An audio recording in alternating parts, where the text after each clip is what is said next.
Welcome to the Financial Thought Exchange podcast, where you learn from the biggest and brightest minds in finance.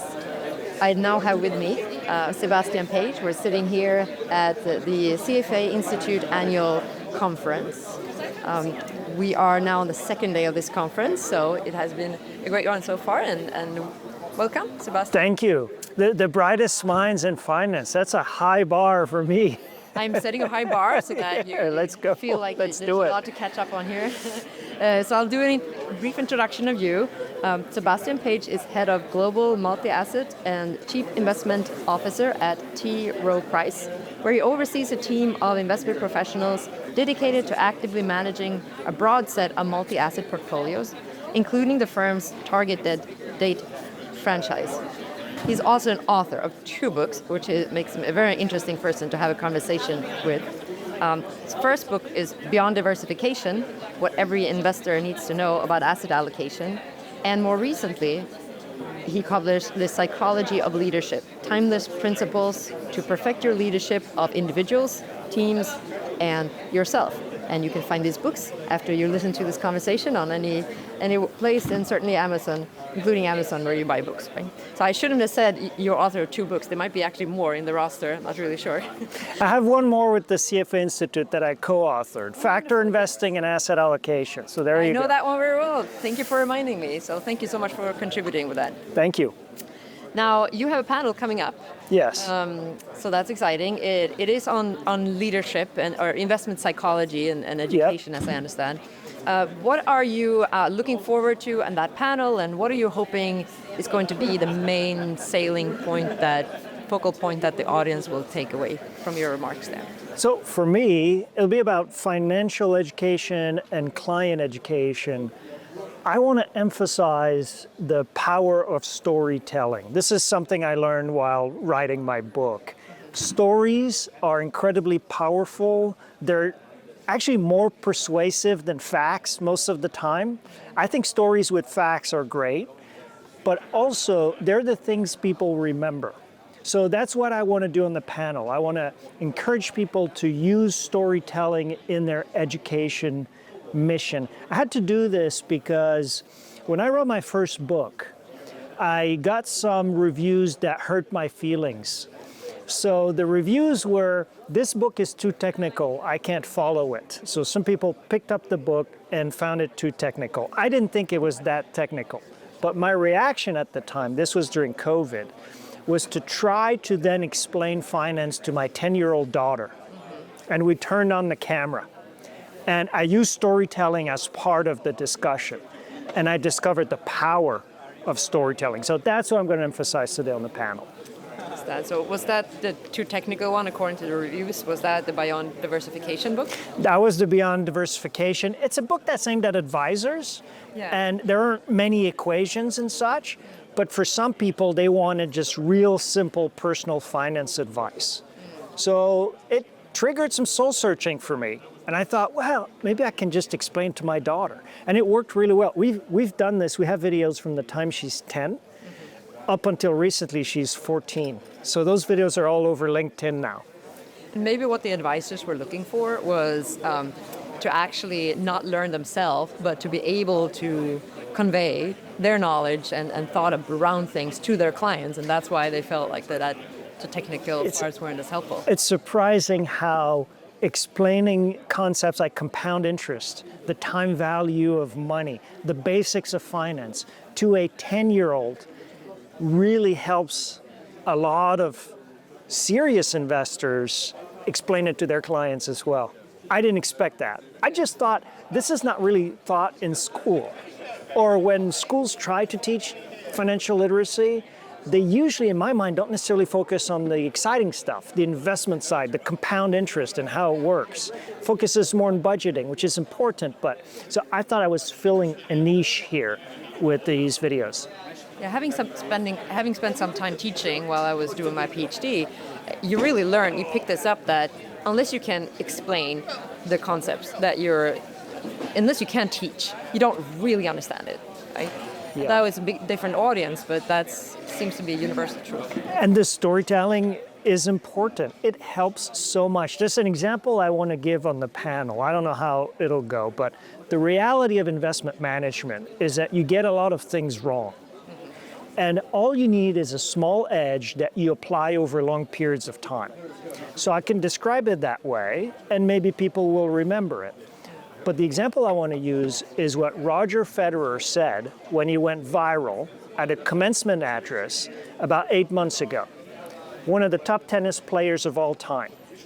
He told the students, the graduates, I've played 1,500 matches in my career. And then he said, I've won 80% of them, a top tennis player of all time.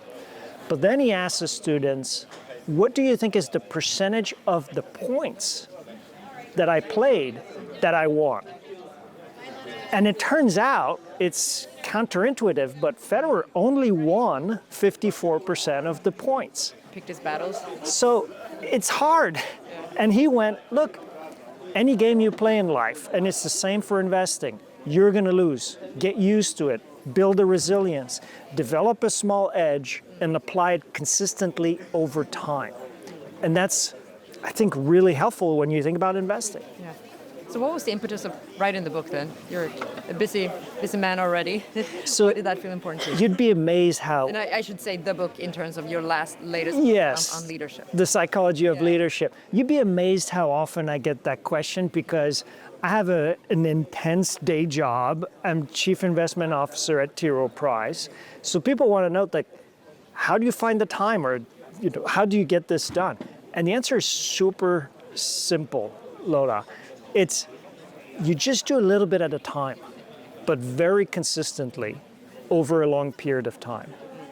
And this applies to a lot of things in life. Famously, everyone's interested nowadays in the power of habits. James Clear's book, Atomic Habits, kind of inspired me. So I would do 1,000 words or 1,100 words.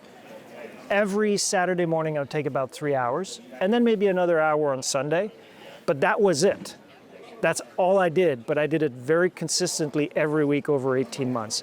The lesson is, you'd be amazed, 81% of Americans in a survey reveal that they want to write a book in their lifetime. Okay.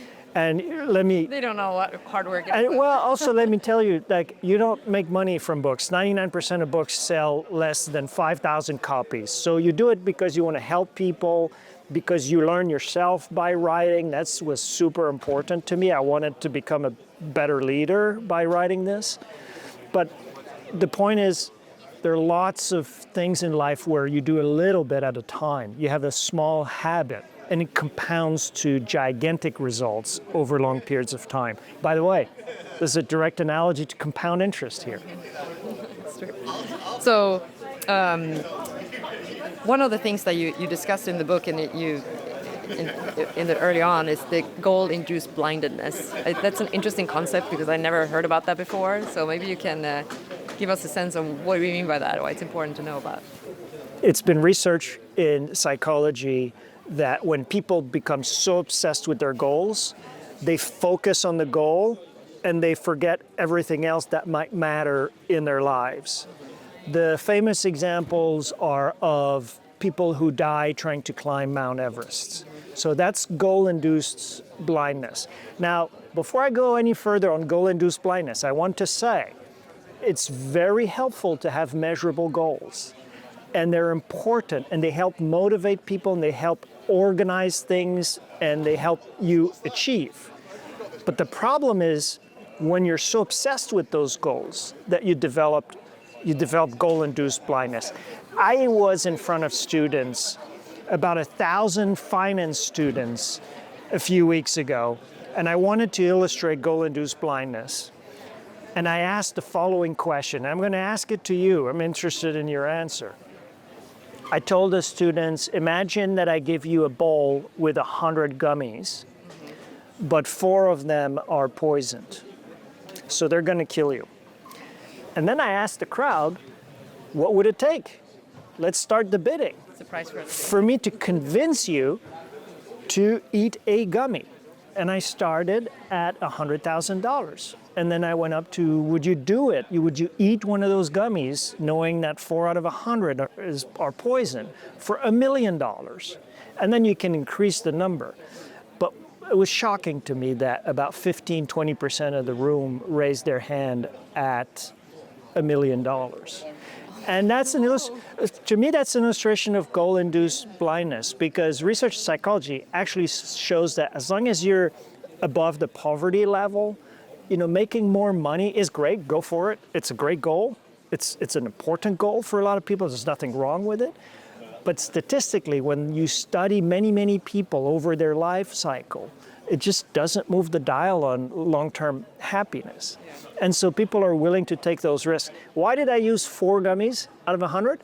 Because if you want to summit Everest, which is where the literature in psychology focuses in a lot of their examples, you have a 4% chance of dying in the process. Oh, wow. So in the psychology of leadership, at the end of one of the chapters, I go, if you take any advice from this book, remember this one. If you ever feel like climbing Everest, don't.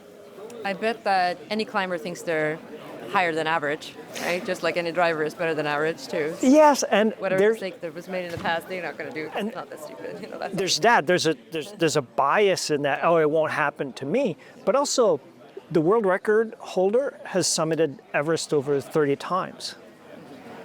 And what separates those climbers that stay safe? A lot of the deaths are unpredictable. Let's just agree they're unpredictable. So there's nothing you can do.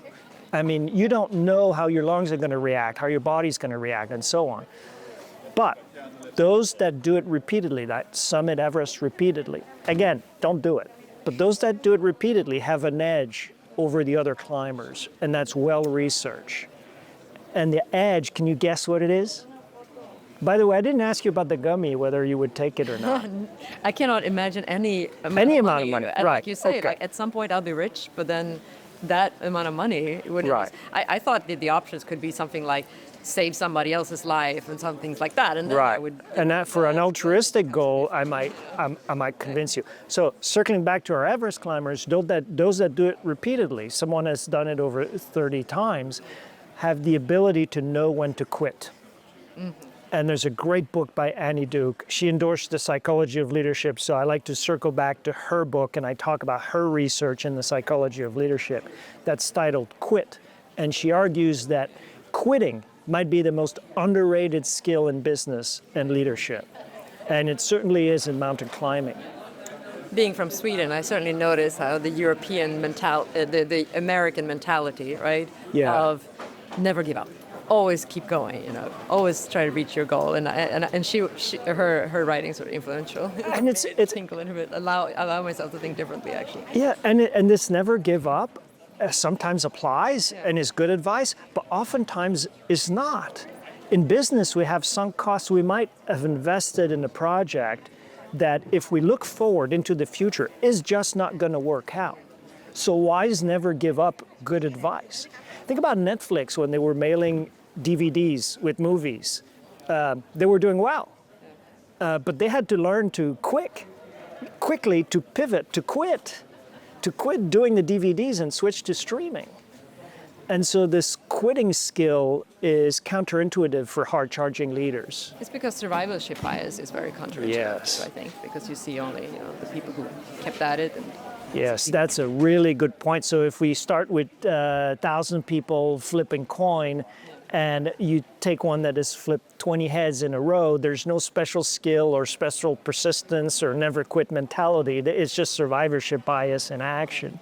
That's a good point. So in the process of writing the book, did you make it clear in the beginning that you're reading a lot of material here? Yes. Reading a lot of others, not only things that are meant to be leadership focused initially, but that you use. What was the process there? A little bit just, are you seeing this as a compilation and a smart and appropriate combination of other people's insights, or how do you describe the creation as a whole in that? It's a great question. I started with sports psychology.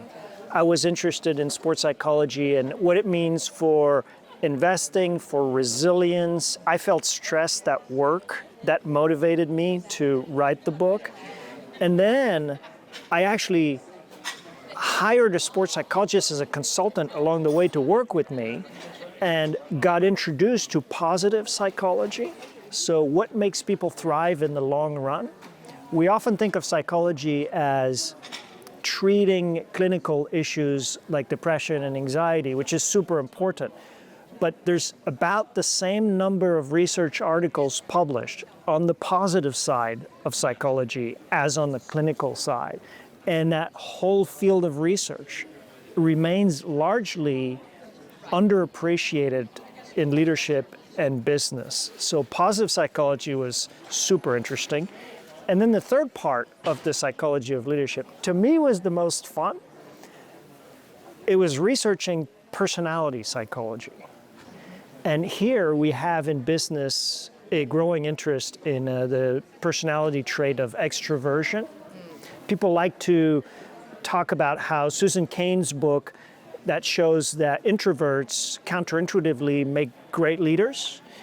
And although extroverts tend to get the job, and that's super interesting, and it has made its way into business and leadership, but there are other personality traits that remain somewhat unexplored so in think of business. these fives. There are these the big five, the ones that you're referring to here, right? I used a model called the Big Five. So there's openness to experience. So you ask yourself, am I always seeking something new, or am I comfortable with routine? There's conscientiousness, discipline, being on time, and so on. Super important trait in the business world. There's agreeableness. Do you tend to agree with people? Are you a people pleaser, or are you mostly disagreeable? And what does it mean? And neuroticism. Do you get anxious about things if you're facing an uncertain outcome?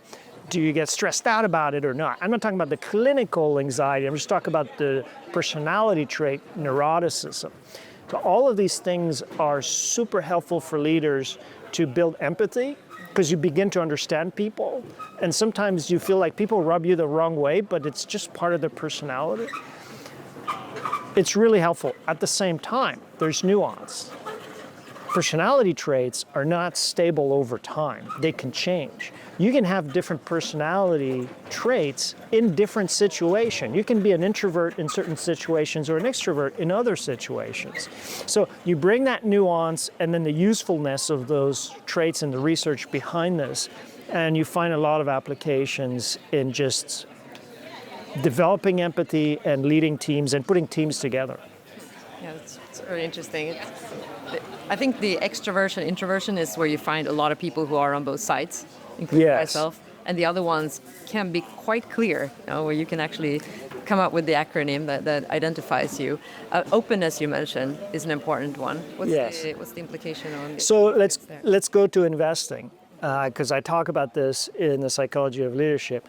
Openness to experience means that, for example, with my wife, when we look at going to a restaurant on Friday evenings, she always wants to go to a new restaurant. It's almost impossible for her to consider going back. And I'm the opposite. Maybe my openness to experience level is much lower, because if I find a good restaurant and something I like, I just want to go every week. So we have, like your wife. Yes. So she wants to try something new. I want to go to the same restaurant every week. So we sit on different sides of that spectrum, if we will, of the trait openness. I believe that in the investment world, growth managers, those that manage growth equity portfolios, tend to have higher openness scores, because they're looking at new trends. They're willing to buy companies, stocks of companies that are maybe expensive but represent something really new, like digital currencies. The growth versus value. Yeah. The factors that we're familiar with. Yeah, and I'm referring to the mindset of a portfolio manager who runs, in my experience, who runs a growth equity portfolio, probably scores higher in openness to experience. Value managers think Warren Buffett, especially early in his career, I'm only going to buy companies that are really cheap, that have really good businesses, really strong management, strong balance sheet, huge cash flow generation, and a moat around their business models. Now, Charlie Munger kind of brought Buffett a little bit upwards in terms of considering more expensive companies or growth at a reasonable price. But the value style, the Buffett style of investing, requires a certain lack of openness, if you will, and that's beneficial for that style of investing. So that's an example for investing, how personality makes its way into money management, which I think is fascinating. It is fascinating. I'm thinking when you describe it, I never thought about it mapping out like this, but that it really is connected very tightly to the exploration and versus exploitation concepts that we found in computer science, AI, but applies to everyday in life, right? Where it's a spectrum, you don't want to be completely on either side. And it's your time horizon, the nature of the kind of decisions, the context, all of that determines what's the optimal weighing between those. But what we mean there, right, is exploration is kind of like openness. You're doing a new thing. Most times, that new thing is not going to be good. Like most of the times, if you pick the restaurant, it's going to be better than your wife's restaurant. But in the long end, you're going to find better restaurants if you actually try new ones too. So that would apply, in finance in many contexts as well. Yeah, well said. And in business, it's one of the biggest problems in running a business. You have parts of your business that are successful, that you're in exploitation mode, but you need to continue to innovate, whatever the business. And you need to do R&D and take some risks and have this level of openness, if you will, to innovation, new ideas, new trends. And how do you balance the two? That's super hard in business. You can't just put everything into R&D and just always trying to do something new if you don't have the ability to generate cash flows from an existing successful business. Now, what I'm describing as a problem is mainly for mature businesses, right? Startups are all about the innovation, but at some point, even startups need to start generating cash flows. So another personality trait I think is interesting, and I find that it's very easy for me to say where on the spectrum those people are pretty quickly, is agreeableness. Yes. And I know myself, I'm very, very unagreeable. Interesting. And I wonder what you would say about those personality traits, investing, leadership. So, by the way, I can't lie about my personality traits because for the psychology of leadership, towards the end of the book, I figured readers have been with me for 200 pages. I'm going to show them my results. So I went online, took the personality test. They're all free. They're fun. Used the Big Five model. And I actually publish. It's in the book. You'll see my results. So on agreeableness, I scored low as well. And I think that's a little bit of, if you tie it back to investment management, one of the ways to succeed in investment management is the ability to let ideas compete and let disagreement foster better thinking. And maybe you should explain what we mean by agreeable. It doesn't mean being not a nice person. It means somewhat. That's right. And if you think of an investment team where you want to bounce ideas off of each other, the person who has the ability to play devil's advocate and the culture that fosters trust and mutual respect and allows the collision of ideas and, dare I say, the idea meritocracy requires people to develop these levels of disagreeableness. You don't want, especially as a leader, you don't want to say something, I think we should overweight European equities, and have everybody nod just because they're just wired to not challenge the thought. So you need to build a culture in investment organizations that allow for this to go. But for me, I scored low. I think it's part of being 25 years in the investment business where you do this. You debate with trust and mutual respect. And but I disagreed with the result that I was very disagreeable. So okay. I actually took another test afterwards because I thought it was too low. Well, you only said good implications of being disagreeable. So are you biased in your response here, both knowing that you and myself would score? Well, you know, Laura, agreeableness, or what are the other sides, the downsides or the upsides of being agreeable as well? Just in general, that's a really important question because it's like extroversion, introversion. Right now, the trend, it's kind of recognized that introverts are underrated, and we all love introverts, especially given the book by Susan Cain on introversion. But the reality for each of these personality traits, there's no right answer. openness, conscientiousness, even neuroticism. Even neuroticism can be really good because sports psychology shows that optimal performance does not occur at zero stress. Increasing your stress can actually increase your performance as an athlete, as in pretty much anything in life. So each of those traits have good and bad sides to them, no matter which side you are on the spectrum. Even conscientiousness, which is a really useful skill in business or personality trait. You're always on time, you deliver quality work. But you know what? If you're extreme in conscientiousness, you're going to suffer from perfectionism. And you might not be able to finish tasks because they're not perfect to your standards. Well, you become the person who do the tasks that requires those skills, which are often not the creative ones. You're not the one who ends up, the person who people quote who wrote the interesting piece, but you made sure that everybody was on time and that you got your schedule right and things like that.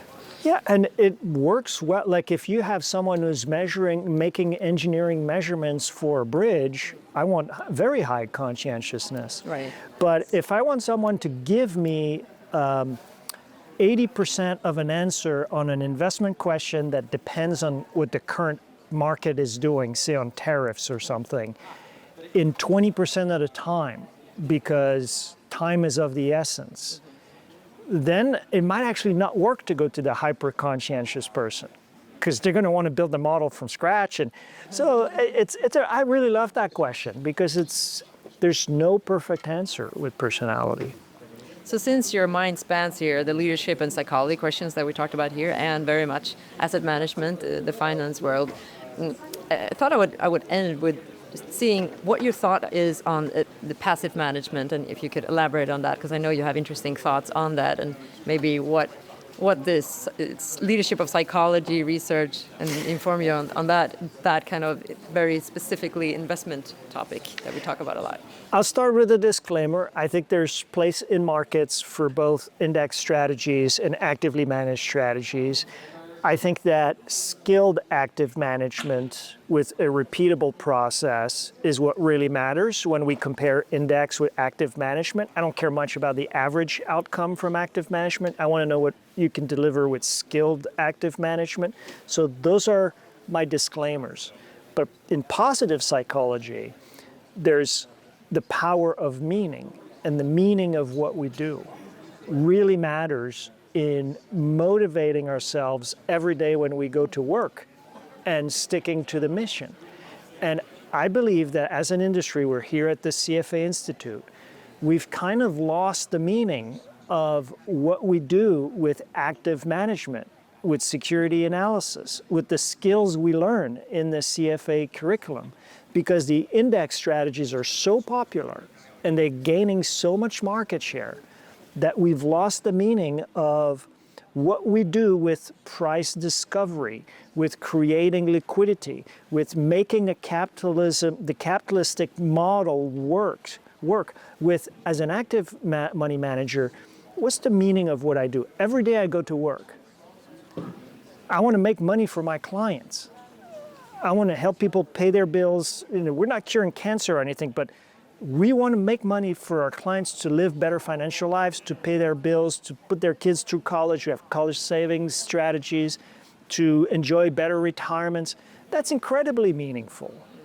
And so you put it all together, I think we have a little bit of a crisis of meaning in work in general in our country, but also in our industry. I think with this obsession with index strategies, we've kind of lost a little bit of the meaning of what we do with investment research and what we learn in our CFA curriculum. Sorry, that was a little bit of my rant about the meaning in finance, but I think it's super important. And positive psychology shows that if you feel a sense of meaning in your work, you're going to be happier and better performing every day you go to work.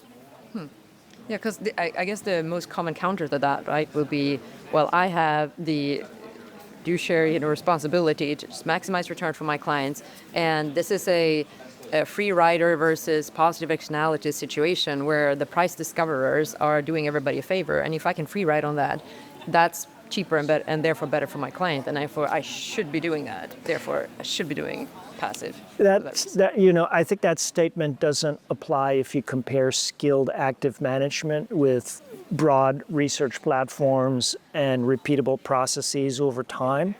It's been demonstrated over and over again that yes, average results for active management can be disappointing, but results for skilled active management for the few that can do this are really meaningful. And you'll end up with, you're likely to end up with a better retirement and so on. So it depends what you're comparing.